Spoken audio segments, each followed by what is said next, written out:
талантливая английская виолончелистка, и ее менеджер сообщает о кончине ее отца, который бросил ее мать и ее, когда она была еще маленькой. Адвокат сообщает ей, что отец оставил ей дом во Франции.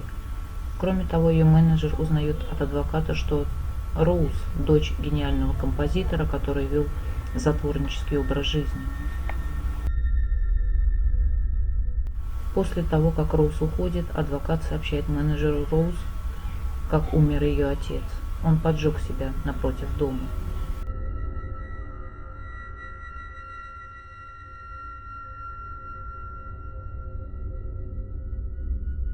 Роуз принимает решение ехать во Францию и ставит об этом в известность своего менеджера. Приехав во Францию, Роуз отправляется в дом отца.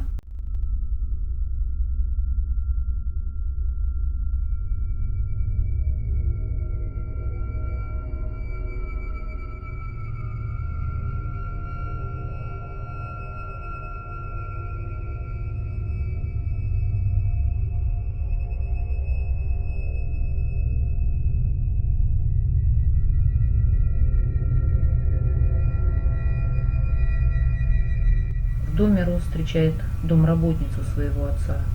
От нее она узнает, как умер ее отец.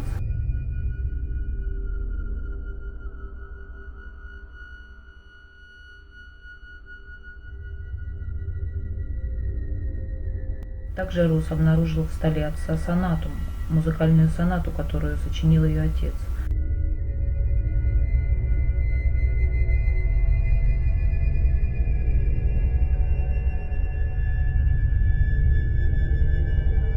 Она пробует ее сыграть, но обнаруживает странные знаки среди нот, которые она раньше никогда не встречала.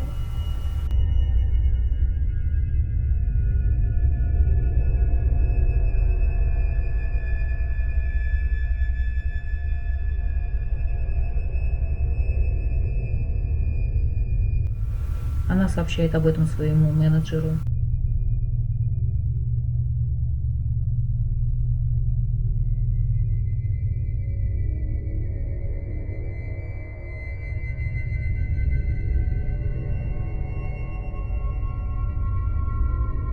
Вечером Роуз принимает ванну, и кто-то пытается проникнуть внутрь.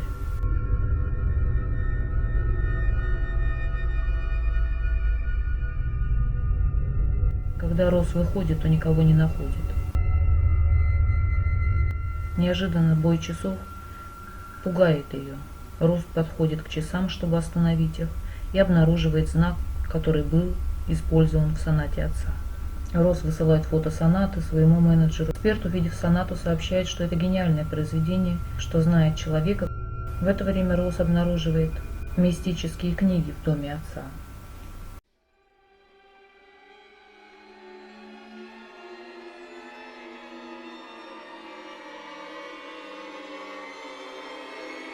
В это время менеджер Роуз навещает друга отца Роуз и сообщает ему о сонате. Друг отца Роуз дает менеджеру книгу и сообщает о тайном обществе, в котором состоял отец Роуз.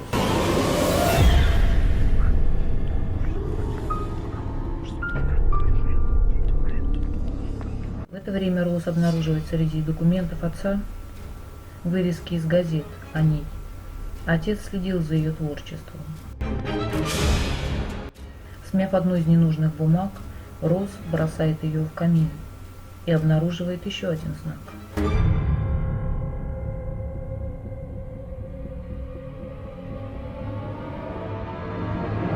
Роуз снится сон, в котором она видит своего отца, охваченного пламенем, и резко просыпается.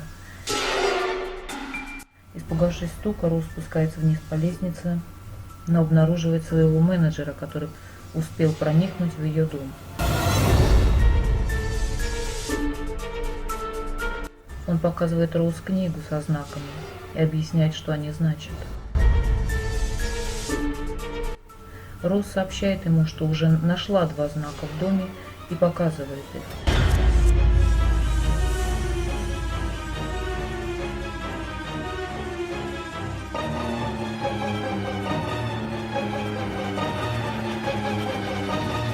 Менеджер встречается с горничной и узнает от нее еще об одном знаке, который она видела в доме. Роуз гуляет по лесу, обнаруживает небольшой дом. В доме она находит жуткие рисунки и магнитофонную запись детских криков, орудие пыток. И она начинает понимать, как ее отец сочинил эту сонату. Роуз выбегает на улицу и сталкивается с призраками детей.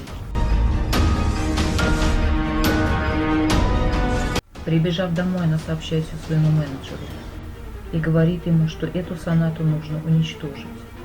Роуз показывает еще один знак, который она обнаружила ранее. Но менеджер внутренне не согласен с тем, что эту сонату нужно уничтожить. Он подсыпает таблетки Роуз в чай, и Роуз засыпает.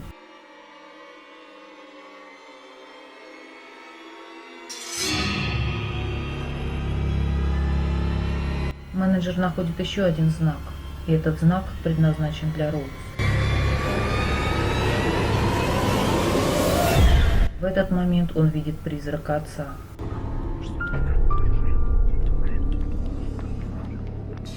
Роуз внезапно просыпается и спускается вниз по лестнице. Там ее менеджер сообщает ей, что соната предназначена для невинной души, и зло вызвать можно только через сонату, и сделать это сможет только она.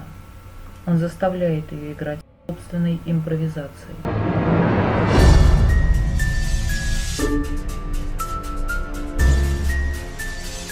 Роуз начинает играть сонату, и зло начинает материализовываться и нападает на менеджера Роуз.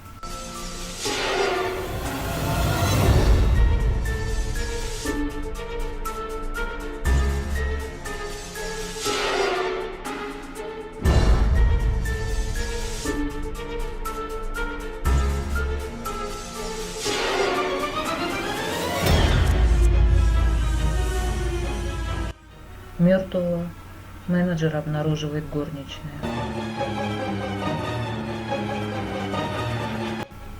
Премьера в театре. Зрители, среди которых друг отца Роуз, хлопают. Роуз начинает играть сонату отца, и мы видим, что зло – это Роуз.